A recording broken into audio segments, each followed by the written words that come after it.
સ્તવન કરું, સ્તવન કરું, સ્તવન કરું ઈસુ તારું.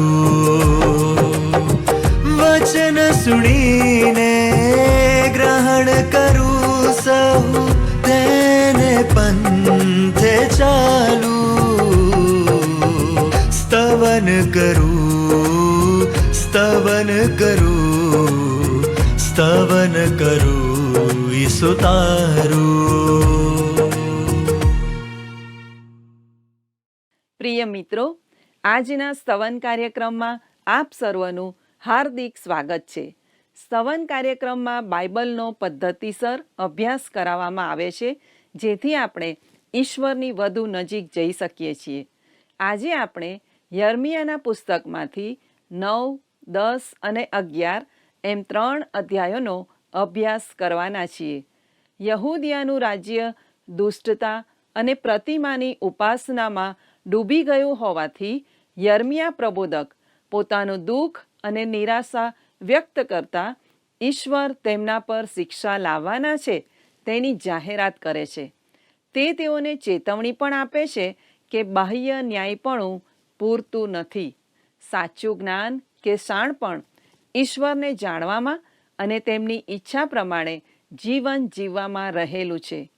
ઈશ્વર યહૂદિયાના લોકોને તેમની સાથેના તેમના જૂના કરારની યાદ અપાવે છે અને ચેતવણી પણ આપે છે કે ઈશ્વરનો અનાદર કરવાથી તેમના પર ન્યાય શાસન આવશે. તો હવે આજના અભ્યાસમાં આગળ વધીએ. પ્રિય મિત્રો, સલામ. યર્મિયાના પુસ્તકનો આજનો અભ્યાસ આપણે 9મા અધ્યાયથી શરૂ કરીશું. યર્મિયા ઈશ્વરના દુઃખી હૃદયને અનુભવે છે. યર્મિયાએ જોયું કે મારા લોકો ઈશ્વરની કાળજીને તિરસ્કારે છે. તેથી તે 9મા અધ્યાયમાં પોતાના હૃદયની લાગણીને પ્રદર્શિત કરે છે. યર્મિયા 9 અને 1માં તે લખે છે, મારા લોકની દીકરીના કતલ થયેલાઓને સારું. રાત દહાડો રુદન કરવા માટે મારું માથું પાણી હોત ને મારી આંખો આંસુનો ઝરો હોત તો કેવું સારું. વહાલાઓ, અહીં આપણે યર્મિયા પર થયેલી અસરને જોઈ શકીએ છીએ.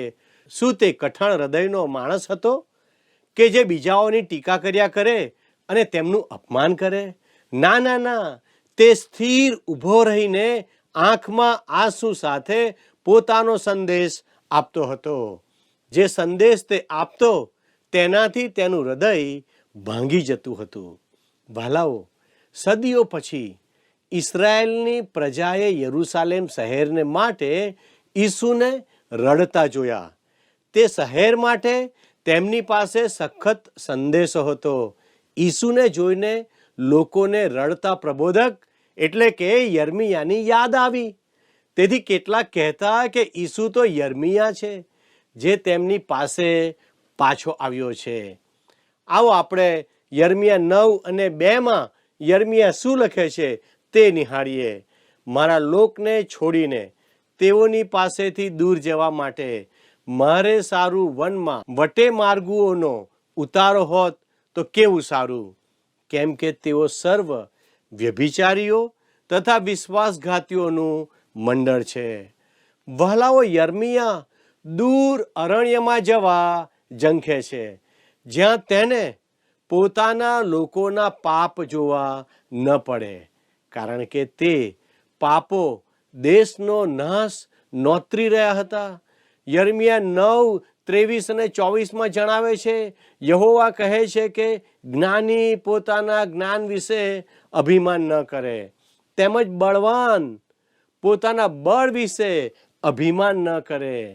વળી ધનવાન પોતાના ધન વિશે અભિમાન ન કરે, પણ જે કોઈ અભિમાન કરે તે આ વિશે અભિમાન કરે કે તે સમજીને મને ઓળખે છે કે હું પૃથ્વી પર દયા, ન્યાય તથા નીતિ કરનાર યહોવા છું.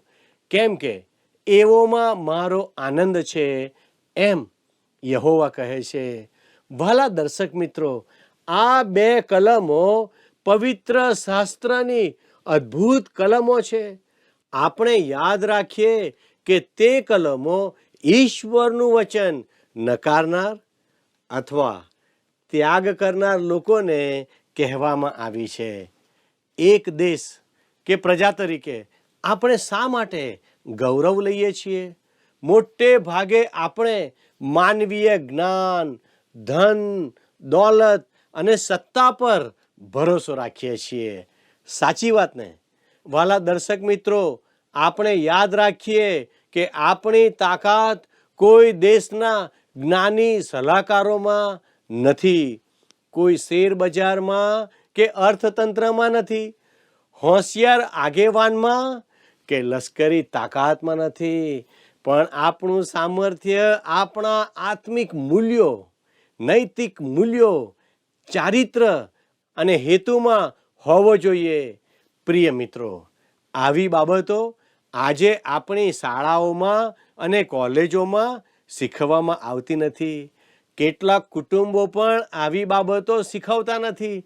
તેથી આપણે એક નાસ્તિક અને અનૈતિક પેઢી ઊભી કરી રહ્યા છીએ. યર્મિયા પ્રબોધકે કહ્યું તેમ આપણે પણ ગાઢ જંગલોમાં રસ્તો ભૂલી ગયા છીએ. આપણું પતન થઈ રહ્યું છે. ઈશ્વર બહુ સ્પષ્ટ કહે છે, જે કોઈ અભિમાન કરે તે આ વિશે અભિમાન કરે કે તે સમજીને મને ઓળખે. આપણને ઈશ્વરને ઓળખનારા આગેવાનોની જરૂર છે. ભલા દર્શક મિત્રો, ઈશ્વરના વચનો જાણીને તેને આધીન થનારા લોકોની જરૂર છે. લોકો ઈશ્વર તરફ પાછા ફરે તેની તાતી જરૂરિયાત છે. આપણે ખૂબ ચપળ, હોશિયાર અને જ્ઞાની થઈ ગયા છીએ. તેઓ ઢોંગ, દેખાવ અને મતનો આપણે ત્યાગ કરવો પડશે. વહાલા મિત્રો, આપણી પ્રગતિ, વિકાસ અને સિદ્ધિઓમાં બડાઈ કરવા કરતાં ઈશ્વર તરફ ફરીને તેમના માર્ગમાં ચાલીએ અને ઈશ્વરને ગૌરવ આપીએ તે બહુ આવશ્યક છે. વહાલાઓ, 9મા અધ્યાયમાં યહોવાના મંદિરના આંગણામાંનો યર્મિયાનો સંદેશો પૂરો થાય છે. ત્યાર પછી 10 અધ્યાયથી 12 અધ્યાયમાં નિયમનું પુસ્તક એટલે ઓળિયું મળી આવ્યા પછી ધર્મ સુધારણા અને ધર્મ જાગૃતિનો વિભાગ શરૂ થાય છે. નિયમનું પુસ્તક મળી આવવાની અદ્ભુત અસર યોશિયા રાજા પર થાય છે. તે સમજે છે કે આ પ્રજા ઈશ્વરની ઈચ્છા અને હેતુથી કેટલી બધી પતિત બની છે. તેનાથી જાગૃત થઈને તે અજાયબ રીતે પરિવર્તન પામે છે. તે પોતાના લોકોને ઈશ્વર સાથેના કરારમાં પુનઃસ્થાપિત કરે છે, જેથી તેઓ તેમની સેવા કરે. ભલા મિત્રો, હવે આપણે અધ્યાય 10માં જોઈશું કે લોકો ઈશ્વરનું સ્થાન બીજી બાબતોને આપે છે. હંમેશા લોકો ઈશ્વરની અવેજીમાં અન્યને અપનાવતા આવ્યા છે. જે કોઈ સત્ય અને જીવંત ઈશ્વરનું ભજન કરતો નથી, તે બીજા કોઈનું ભજન કરે છે. ખરું ને મિત્રો? કોઈક વાર કોઈ વ્યક્તિ પોતે જ પોતાનો દેવ બની જાય છે. તે પોતાની જાતને સૌથી મહાન અને માનવંત માને છે, એટલે કે પોતાની જ ભક્તિ કરે છે. કેટલાક નાણાંની ભક્તિ કરે છે અને ધનવાન થવા અપ્રમાણિક બની જાય છે. કેટલાક પોતાના સ્થાન અને કીર્તિને ભજે છે અને દુષ્ટ અથવા નકામા ધ્યેયને માટે પોતાના માન અને સ્થાનને ગુમાવે છે.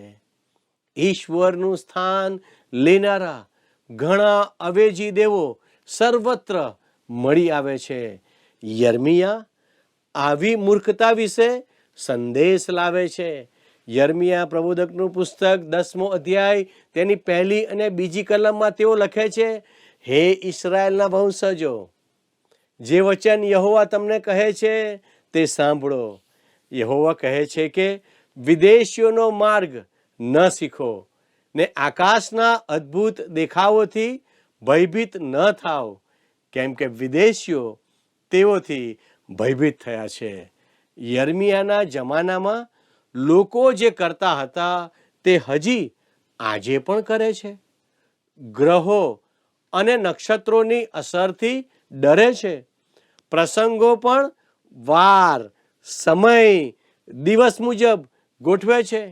અમુક ધાર્મિક સ્થળો અને ધર્મ ક્રિયાઓ કે માન્યતાઓને વધારે મહત્વ આપે છે.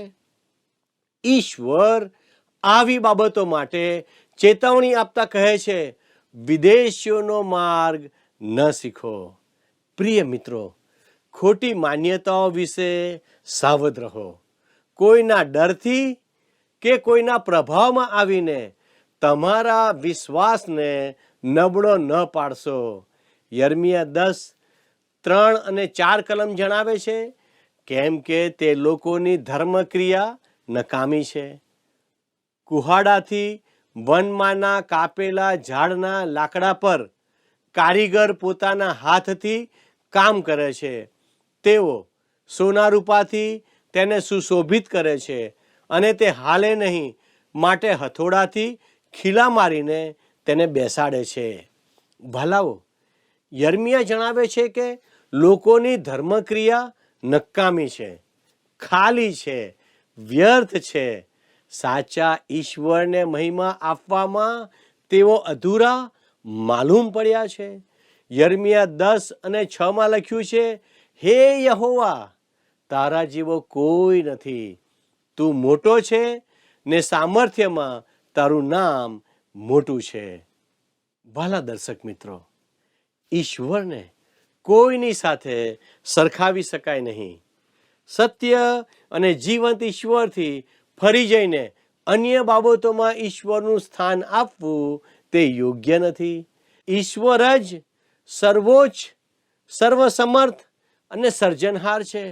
હવે આપણે યર્મિયા 10:11 અને 12 વાંચીએ. તેઓને કહો કે જે દેવોએ આકાશ તથા પૃથ્વી બનાવ્યા નહીં, તેઓ પૃથ્વી પરથી તથા આકાશ તળેથી નાશ પામશે. તેણે પોતાના સામર્થ્યથી પૃથ્વી બનાવી છે, પોતાના જ્ઞાનથી જગતને ધરી રાખ્યું છે ને પોતાની બુદ્ધિથી આકાશને વિસ્તાર્યું છે. તેમણે પોતાના સામર્થ્યથી પૃથ્વી બનાવી છે, પોતાના જ્ઞાનથી જગતને ધરી રાખ્યું છે ને પોતાની બુદ્ધિથી આકાશને વિસ્તાર્યું છે. ભલા દર્શક મિત્રો, આ અદ્ભુત વિશ્વનું સર્જન સત્ય અને જીવંત ઈશ્વરે કર્યું છે. ઈશ્વરે જ તારાઓને, સૂર્ય, ચંદ્રગ્રહો અને નક્ષત્રોને તેમની ઈચ્છા મુજબ યોગ્ય જગ્યા પર મૂક્યા છે. તે આ દુનિયાના માલિક છે. ફક્ત તે જ ભજન સ્તુતિને યોગ્ય છે. આપણે પોતાની જાતને જ્ઞાની, બુદ્ધિશાળી, શિક્ષિત તથા સંસ્કારી સમજીએ છીએ, પણ આવા સર્વોચ્ચ અને સર્જનહાર પર વિશ્વાસ કરવામાં અને તેમની સ્તુતિ કરવામાં આપણે નિષ્ફળ ગયા છીએ. હવે 10મો અધ્યાય 23મી કલમ શું કહે છે તે નિહાળો. હે યહોવા, હું જાણું છું કે મનુષ્યનો માર્ગ પોતાના હાથમાં નથી. પોતાના પગલાં ગોઠવવા એ ચાલનાર મનુષ્યનું કામ નથી. ઈશ્વરના વચનના પ્રકટીકરણ વગર કોઈ માણસ સીધે માર્ગે ચાલી શકતો નથી. મિત્રો, જ્યારે માણસ ઈશ્વરના વચનથી દૂર જાય છે ત્યારે તે ભટકી જાય છે. આ આપણો કુદરતી સ્વભાવ છે. જેમ નાનું બાળક માર્ગ ભૂલી જાય છે તેમ આપણે પણ કરીએ છીએ, પણ ઈશ્વરના વચનો આપણને દોરે છે, દોરવણી આપે છે, માર્ગ બતાવે છે. પ્રિય મિત્રો, માણસનો માર્ગ પોતાના હાથમાં નથી. પોતાના પગલાં ગોઠવવા એ તેનું કામ નથી. આપણે આપણા જીવનના દરેક ક્ષેત્ર માટે સર્વસમર્થ, સર્વજ્ઞ અને સર્જનહાર ઈશ્વરની દોરવણી પર આધાર રાખવાનો છે. ઈશ્વરનું વચન દીવારૂપ છે, અજવાળા રૂપ છે. ગીત શાસ્ત્ર 139, 23 અને 24 ગીત કરતા દાઉદે પ્રાર્થના કરી, હે ઈશ્વર, મારી પરીક્ષા કર, મારામાં કઈ દુરાચાર હોય તો તે તું જોજે અને મને સનાતન માર્ગમાં ચલાવજે. પ્રિય મિત્રો, હવે અધ્યાય 11 અને 12 લોકો આગળ નિયમ શાસ્ત્રના વાંચન પછી યર્મિયા પ્રબોધકે આપેલો અજાયબ સંદેશો આવે છે. એ યાદ કરીએ કે નિર્ગમન 20મા અધ્યાયમાં ઈશ્વરે આપેલી 10 આજ્ઞાઓ પછી આ લોકો તે આજ્ઞાઓ ન પાળે તો ઈશ્વરે તેઓ માટે કેટલીક શિક્ષા ઠરાવી હતી. યર્મિયા પોતાના સંદેશામાં આ બાબતો પર ભાર મૂકે છે. ઈશ્વરનો નિયમ આપણા જીવનને નિયંત્રણમાં રાખે છે. દાખલા તરીકે આપણા પડોશી સાથે આપણું વર્તન, આપણા કામ ધંધામાં આપણો વ્યવહાર તથા સામાજિક જીવનમાં આપણી જીવન પદ્ધતિ વગેરે વગેરે. આજે પણ આપણા વ્યક્તિગત, કૌટુંબિક અને સામાજિક વ્યવહારને આપણે તપાસવાની જરૂર છે. પ્રિય મિત્ર, આપણે ઈશ્વરથી અને તેમના વચનથી કેટલા દૂર થઈ ગયા છીએ. કુટુંબમાં વ્યભિચાર, કામ ધંધામાં અપ્રમાણિકતા અને સમાજમાં વેરઝેર હોવા છતાં પણ આપણે મંડળીમાં રહી ઈશ્વરની સેવા કરીએ છીએ. એ કેવી રીતે ચાલી શકે? યર્મિયા પ્રબોધક સ્પષ્ટ રીતે જણાવે છે કે જો તમે આવું કરો છો તો તમે માર્ગ ભૂલી ગયા છો, તમે પતિત થયા છો અને ઈશ્વરથી દૂર ચાલ્યા ગયા છો. યર્મિયા આ બાબતો પર ભાર મૂકે છે. જો આપણે પ્રામાણિક હોઈશું તો ઈશ્વરની આગળ નમી જઈશું અને તેમની સાથે ચાલવાનો તથા તેમની નિકટતામાં રહેવાનો પ્રયત્ન કરીશું. હવે આપણે યર્મિયા 11:1-3 વાંચીએ. યહોવા તરફથી જે વચન યર્મિયાની પાસે આવ્યું તે એ છે કે આ કરારના વચન સાંભળ ને યહૂદિયાના મનુષ્યોની સાથે તથા યરૂશાલેમના રહેવાસીઓની સાથે વાત કરીને તેઓને કહે, યહોવા ઇસ્રાયેલનો દેવ કહે છે કે જે મનુષ્ય આ કરારના વચન માનતો નથી તે શાપિત થાવ. પ્રિય મિત્રો, આ કરાર એટલે નિયમ શાસ્ત્ર જ્યારે મળી આવ્યું અને લોકો આગળ વાંચવામાં આવ્યું ત્યારે યોશિયા રાજાએ પ્રજાના આગેવાનોને બોલાવીને તેઓ ઈશ્વરનું વચન પાળશે તેવી પ્રતિજ્ઞા લેવડાવી. તેઓને નિયમશાસ્ત્ર મળી આવ્યું તે પહેલા લોકો નિયમને જાણતા ન હતા. હવે તેઓએ જાણ્યું અને તેથી તેઓની જવાબદારી ખૂબ વધી ગઈ. ઈશ્વર કહે છે, જે મનુષ્ય આ કરારના વચન માનતો નથી તે શાપિત થાવ. જે મંડળીમાં ધર્મસેવક વિશ્વાસુપણે ઈશ્વરનું વચન પ્રગટ કરતો હોય અને તે મંડળી વચનોને પ્રત્યુત્તર ન આપતી હોય તો તેના કરતા અન્ય વિશ્વાસના લોકો જેઓ ખ્રિસ્તનો શુભ સંદેશ સાંભળીને તેને પ્રત્યુત્તર આપે છે તેઓ સન્માનનીય છે. જે લોકો શુભ સંદેશ સાંભળીને તેને ભૂલી જાય છે તેનો ઈશ્વર ચોક્કસ ન્યાય કરશે. આ અધ્યાયના અંતે એક હકીકત જોવા મળે છે કે યર્મિયાને તેના વતન અનાથોથમાં નકારવામાં આવ્યો હતો. યર્મિયા 11:19-21 કલમ નિહાળો મિત્રો. ત્યાં આ પ્રમાણે નોંધ્યું છે, ગરીબ ઘેટાને કાપવા સારું લઈ જવામાં આવે છે. તેના જેવો હું હતો. તેઓ મારી વિરુદ્ધ પ્રપંચ રચીને માહોમાહે કહેતા કે વૃક્ષનો તેના ફળ સુદ્ધા નાશ કરીએ ને તેના નામનું સ્મરણ ન રહે માટે સજીવોની ભૂમિમાંથી તેને કાપી નાખીએ એ મેં જાણ્યું નહીં. પણ હે સૈન્યોના દેવ યહોવા, અદલ ન્યાયાધીશ, અંતઃકરણના તથા હૃદયના પરીક્ષક, તેમના ઉપર તે વાળેલો બદલો મને જોવા દે. કેમ કે તારી આગળ મેં મારી ફરિયાદ રજૂ કરી છે. તારો જીવ લેવાને તાકી રહેનાર અનાથોથના જે માણસો કહે છે કે જો તું યહોવાને નામે પ્રબોધ ન કરે તો તું અમારે હાથે માર્યો નહીં જાય, તેઓ વિશે યહોવા કહે છે. વહાલાઓ, અહીં ઈશ્વર યર્મિયાને કહે છે, હવે અનાથોથ સાથે વધુ વાત કરવાનો કોઈ અર્થ નથી. તેઓએ મારો ત્યાગ કર્યો છે અને તેઓ તને મારી નાખવા માંગે છે. હવે તેઓને વધુ પ્રબોધ કરવાની તસ્દી લઈશ નહીં. મિત્રો, આજે મંડળીઓની સ્થિતિ પણ શું આવી નથી? ઈશ્વરના વચનનું મહત્વ ઘટતું જાય છે. આ તો ઘણી ગંભીર સ્થિતિ છે. યર્મિયાએ અનાથોથમાં ઈશ્વરનું વચન પ્રગટ કરવાનું બંધ કરી દીધું. તે બીજે ચાલ્યો ગયો, કેમ કે લોકો તેને મારી નાખવા માંગતા હતા અને તેઓએ ઈશ્વરના વચનને નકાર્યું હતું.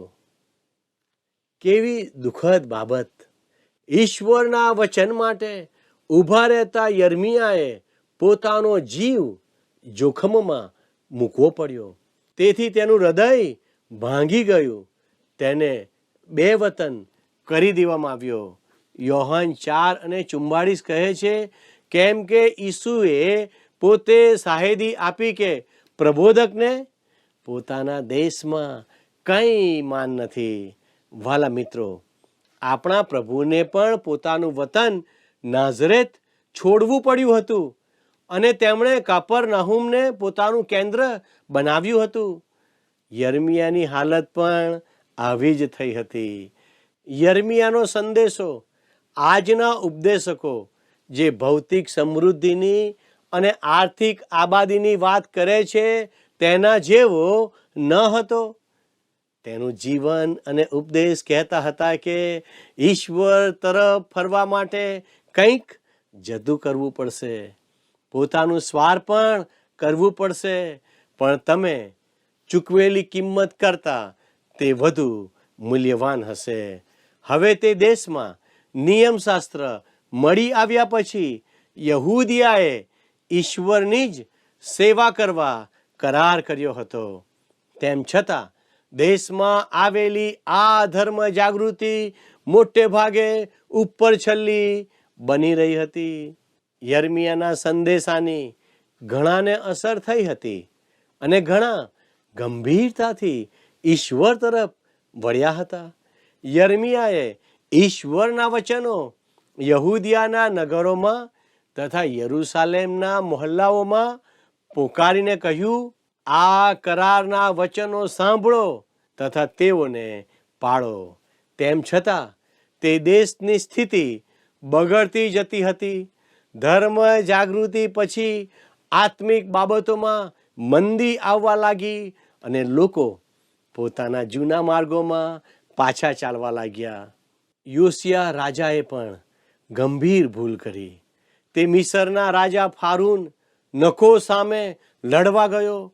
મગીદોમાં યુદ્ધ થયું. તે યુદ્ધમાં યોશિયા રાજા મરણ પામ્યો. તેથી યર્મિયાએ તેને માટે દુઃખી થઈ રુદન કર્યું અને યોશિયાને માટે વિલાપનું કાવ્ય રચ્યું. યર્મિયાએ વિલાપ કર્યો કેમ કે તેને ખબર હતી કે લોકો ફરીથી ઈશ્વરથી દૂર જશે અને અનૈતિકતાથી જીવન જીવશે. અને તેવું જ બન્યું. તેથી તેઓને ન ગમે તેવો સંદેશો યર્મિયાએ આપવો પડ્યો. તેઓએ તેના સંદેશાનો તિરસ્કાર કર્યો અને તેને મારી નાખવા કાવતરું કરવા લાગ્યા. તેથી યર્મિયા પોતાનું વતન અનાથોત છોડીને બીજે ચાલ્યો ગયો. મિત્રો, જો તે સમયે યોશિયા રાજા જીવતો હોત તો તેણે યર્મિયાનું રક્ષણ કર્યું હોત, પણ તે તો માર્યો ગયો હતો. તેના પછી યહોઆહાજ ગાદી પર આવ્યો, પણ તેણે 3 મહિના જ રાજ કર્યું. ત્યાર પછી મિસરના રાજા ફારૂન નકોએ યહોયાકીમને યહૂદાની ગાદીએ બેસાડ્યો. તે પછી નબુખાદનેસ્સારે મિસરના રાજાને હરાવ્યો અને યહોયાકીમ બાબેલના રાજાનો હાથો બની રહ્યો. તે મુજબ 3 વર્ષ ચાલ્યું. પણ યહોયાકીમે યર્મિયાની ચેતવણી ન માનીને બાબેલના રાજા સામે બંડ કર્યું. આ અગાઉ પણ યર્મિયાએ મિસર પર ભરોસો ન રાખવા ચેતવણી આપી હતી, પણ યહૂદાના રાજાઓએ તેના તરફ ધ્યાન ન આપ્યું અને તે વધારે ને વધારે ભ્રષ્ટ થતો ગયો. વહાલા દર્શક મિત્રો, યર્મિયાના સંદેશ તરફ લોકોએ અને રાજાઓએ પણ ધ્યાન આપ્યું નહીં. તેનું પરિણામ તેમણે ભોગવવું પડ્યું. આજે ઈશ્વર આપણને પણ તેમના વચન મારફતે અને ઉપદેશકો મારફતે ચેતવણી આપી રહ્યા છે. શું આપણે તે તરફ ધ્યાન આપીએ છીએ? આવો પ્રાર્થના કરીએ. વાલા પરમેશ્વર, તમે અમને મદદ કરો કે અમે તમારા વચન તરફ પાછા ફરીએ, તમારું વચન વાંચીએ, એ વચનને વાગોળીએ અને એ પ્રમાણે જીવન જીવવાને માટે મને, મારા કુટુંબને, મારી મંડળીને, મારા લોકને, મારા સમાજને, મારા દર્શક મિત્રોને તમે મદદ કરો. અમારી આ પ્રાર્થના ઈસુના નામમાં માગીએ છીએ. આમેન. વહાલા મિત્રો, યર્મિયાની જેમ આપણે પણ ખોવાયેલા અને પાપમાં જીવતા લોકો માટે કરુણા અને ચિંતાનું હૃદય કેળવવું જ જોઈએ. છેતરપિંડીથી ભરેલી આ દુનિયામાં સત્ય અને પ્રામાણિકતા ધરાવતા વ્યક્તિ બનવાનો પ્રયાસ કરો. દુનિયાવી શાણપણ અને સિદ્ધિઓ કરતાં ઈશ્વરને અને તેમના વચનને પ્રાથમિકતા આપો. શું આપણા જીવનમાં સંપત્તિ, દરજ્જો અથવા ટેકનોલોજી જેવી આધુનિક બાબતો છે કે જેને આપણે ઈશ્વર સાથેના આપણા સંબંધ કરતાં વધારે પ્રાથમિકતા આપીએ છીએ? મિત્રો, આરાધનાના ભૌતિક સ્વરૂપોથી વિચલિત થવાને બદલે ઈસુએ આપેલા સૂચનો મુજબ આપણે આત્મા અને સત્યતાથી ઈશ્વરની આરાધના પર ધ્યાન કેન્દ્રિત કરીએ. યર્મિયાની જેમ આપણે પણ ઈશ્વરનું સત્ય અન્ય લોકો સાથે વહેંચતા રહીએ. મિત્રો, આજની આપણી બાઇબલ ક્વિઝનો પ્રશ્ન છે, અનાથોત કોનું વતન હતું? એ યશાયા, બી યર્મિયા, સી યોશિયા, ડી આહાબ. મિત્રો, ગત પ્રશ્નનો જવાબ છે બી નર્ક. જો અમારું આજનું પ્રસારણ આપને ગમ્યું છે તો આપના પ્રતિભાવો અમને ચોક્કસ જણાવશો. અમારો સંપર્ક નંબર છે 94 29 37 56 10 9429375610. અને હા, આજના પ્રશ્નનો જવાબ પણ આ નંબર પર મોકલી આપશો. આભાર. શું તમને આ કાર્યક્રમ ગમ્યો? અત્યારે જ અમને મિસ કોલ કરો.